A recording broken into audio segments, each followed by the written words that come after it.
बहुत समय पहले की बात है। हरे भरे खेतों, रंग बिरंगे फूलों और मंदिरों की घंटियों से गूंजते एक सुंदर गांव में धनधर नाम का एक ब्राह्मण रहता था। उसका घर छोटा था, लेकिन गांव वाले उसका बहुत सम्मान करते थे। लोग उसे पूजा पाठ के लिए बुलाते और दान दक्षिणा भी देते थे। लेकिन समस्या यह थी कि उसे जितना भी मिलता उतना हमेशा कम लगता था। लालच की शुरुआत। सुबह सुबह जब कोई उसे एक सिक्का देता तो वह मुस्कुराता जरूर, लेकिन मन ही मन सोचता, काश दो मिलते। जब कोई अन्न देता तो वह सोचता, घी भी दे देता तो अच्छा होता। उसके घर में अनाज भरा था, फिर भी उसकी आंखें दूसरों के धन पर टिकी रहती थीं।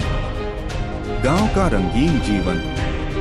गांव में मेले लगते थे। लाल पीले नीले झंडे हवा में लहराते। बच्चे गुब्बारे उड़ाते, महिलाएं रंगीन साड़ियां पहनती। लेकिन धनधर ब्राह्मण की नजर सिर्फ दान की थालियों पर होती थी। वह हर घर में जाता और मन ही मन हिसाब लगाता, आज किससे कितना मिलेगा। बड़ा यज्ञ। एक दिन राजा ने घोषणा की, गांव में भव्य यज्ञ होगा। जो भी विद्वान ब्राह्मण आएगा उसे भरपूर दक्षिणा मिलेगी। धनधर का मन खुशी से भर गया। उसने सोचा, अब तो मैं अमीर बन जाऊंगा। उस रात वह सो नहीं पाया। उसे सोने, चांदी और रेशमी वस्त्रों के सपने आते रहे। यज्ञ का दिन। यज्ञ वाले दिन चारों ओर रंग बिरंगे फूल, धूप की खुशबू और मंत्रों की गूंज थी। आग की लपटें आकाश को छू रही थीं। यज्ञ पूरा हुआ। राजा ने स्वयं धनधर को बुलाया और सोने की मोहरों से भरी थैली दी। सब लोग खुश थे, लेकिन धनधर का चेहरा संतोष से खाली था। असंतोष का शब्द। उसने थैली खोली, गिनी और बोला, महाराज, इतने बड़े यज्ञ में बस इतनी सी दक्षिणा। सभा में सन्नाटा छा गया।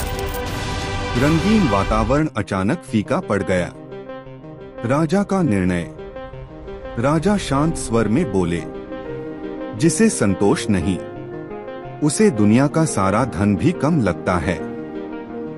राजा ने थैली वापस ले ली। धनधर के हाथ कांपने लगे। उसकी आंखों के सामने सोने का सपना टूट गया। पश्चाताप। बारिश होने लगी। रंगीन आसमान धुंधला हो गया। धनधर अकेला मंदिर की सीढ़ियों पर बैठा रोने लगा। उसे याद आया, कितने लोग बिना कुछ पाए भी खुश रहते हैं। उसने पहली बार महसूस किया, लालच ने उसे अंधा बना दिया था। परिवर्तन। अगले दिन धनधर ने गांव वालों से क्षमा मांगी। अब वह जो मिलता उसे प्रसाद समझकर स्वीकार करता। धीरे धीरे उसके चेहरे पर असली शांति और रंग लौट आए। कहानी का अंत।